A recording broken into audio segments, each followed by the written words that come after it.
ಪತ್ರಕರ್ತರಿಗೆ ಹೋದ ವರ್ಷ ಬಜೆಟಲ್ಲಿ CM ಹೇಳಿದ್ರು ಅಲ್ವಾ, ಕೊಟ್ಟಿದ್ದಾರೆ. ಅಗ್ರಿಗೇಟೆಡ್ ಯಾರಿದ್ದಾರೆ ಅವರಿಗೆಲ್ಲ ಕೂಡ ನಮ್ಮ ಶಿವಾನಂದ ತಗಡೂರು ಅವರು ಯಾರು ಪಟ್ಟಿ ಕಳಿಸ್ತಾರೆ ಅವರಿಗೆಲ್ಲ ಕೂಡ ಆಗಿದೆ.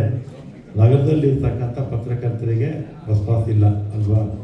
ನೀವೇನು ಮಾಡಬೇಕು, ತಗಡೂರು ಅವ್ರಿಗೆ ಹೇಳಿ ಮುಖ್ಯಮಂತ್ರಿಗಳಿಗೆ ಮನವಿ ಕೊಟ್ಟು ಅಲ್ವಾ, ಮನವಿ ಕೊಟ್ಟು ಮುಖ್ಯಮಂತ್ರಿಗಳು ನಗರ ಪ್ರದೇಶದಲ್ಲಿ, ನಗರ ಅಂದರೆ ಬರೀ ಬೆಂಗಳೂರೇ ಬರಲ್ಲ, ಮೈಸೂರು ಎಲ್ಲ ನಗರಗಳು ಬರುತ್ತೆ. ನಗರ ಪ್ರದೇಶದಲ್ಲಿರ್ತಕ್ಕಂಥವ್ರು ಕೂಡ ಪತ್ರಕರ್ತರಿಗೆ ಅಗ್ರಿಗೇಟೆಡ್ ಲಿಸ್ಟ್ ಅಲ್ವಾ, ಆ ಲಿಸ್ಟಲ್ಲಿ ಇರ್ತಕ್ಕಂಥವ್ರು ಕೊಡಿ ಅಂತ ಮುಖ್ಯಮಂತ್ರಿಗಳು ಹೇಳಿದರೆ ನಾವೇನು ಕೊಡೋದಕ್ಕೆ ರೆಡಿ ಇರ್ತೀವಿ ಅಲ್ವಾ. ಮತ್ತು ಇವತ್ತು ಈ ಕಾರ್ಯಕ್ರಮ ನಮ್ಮ ಕೆಂಗೇರಿ ವ್ಯಾಪ್ತಿನಲ್ಲಿ ಆಗ್ತಾಯಿದೆ. ಮತ್ತು ಪ್ರತಿಭಾ ಪುರಸ್ಕಾರ ಕೂಡ ಇದೆ.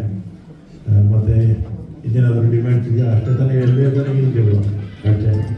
ಉಳಿದಾಗೆ ನಿಮ್ಮ ಪತ್ರಿಕಾ ಒಂದು ಕ್ಷೇತ್ರ, ಈ ಪತ್ರಿಕೆಗಳು ಎಲ್ಲ ನಾವೆಲ್ಲ ಹೋಗುವಾಗ ಬರೀ ಅನೇಕ ಪತ್ರಿಕೆಗಳು, ಇದು ಸಂಯುಕ್ತ ಕರ್ನಾಟಕ ನಿಂತ್ಕೊಂಡು ಅನುಭವ, ಪ್ರಜಾವಾಣಿ, ಸಂಯುಕ್ತ ಕರ್ನಾಟಕ, ಕನ್ನಡ, 3 ಕನ್ನಡ, ಇಂಗ್ಲೀಷು, ಡೆಕ್ಕಾರಾಣಿಗಳು ಮತ್ತು NSS ಇತ್ತು, ಹಿಂದೂ ಇತ್ತು ಅಷ್ಟೇ. ಈಗ ಬೇಕಾಗ್ತಿದೆ ಒಂದು 10-15 ಪತ್ರಿಕೆಗಳಿದೆ, ಪತ್ರಿಕೆಗಳು.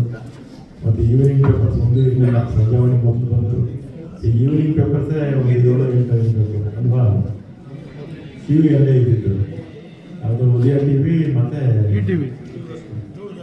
ದೂರದರ್ಶನ ಎಲ್ಲ ಇದ್ದಿದ್ದು. ಈಗ 20-30 TV ಚಾನಲ್ ಬಂದಿದೆ ಅಲ್ವಾ. ಮತ್ತು ಯೂಟ್ಯೂಬ್ ಈಗ ಇತ್ತೀಚೆಗೆ ಜಾಸ್ತಿ ಯೂಟ್ಯೂಬ್ ಯೂಸರ್ಸೇ ಜಾಸ್ತಿ ಇದೆ ಈಗ.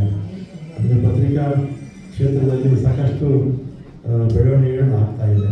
ಜನಕ್ಕೆ ಸುದ್ದಿ ಪ್ರಿಂಟ್ ಮೀಡಿಯಾ ಸ್ವಲ್ಪ ನಿಧಾನ ಆಗುತ್ತೆ. ಎಲೆಕ್ಟ್ರಾನಿಕ್ ಮೀಡಿಯಾ ಅಂತೂ ಕ್ಷಣದಲ್ಲಿ ಇಲ್ಲಿ ಕೂತ್ಕೊಳ್ಳೋದು, ನಾನು ಮಾತಾಡ್ತಾ ಇರೋದನ್ನ ನೀವು ಬೇಕಾದ್ರೆ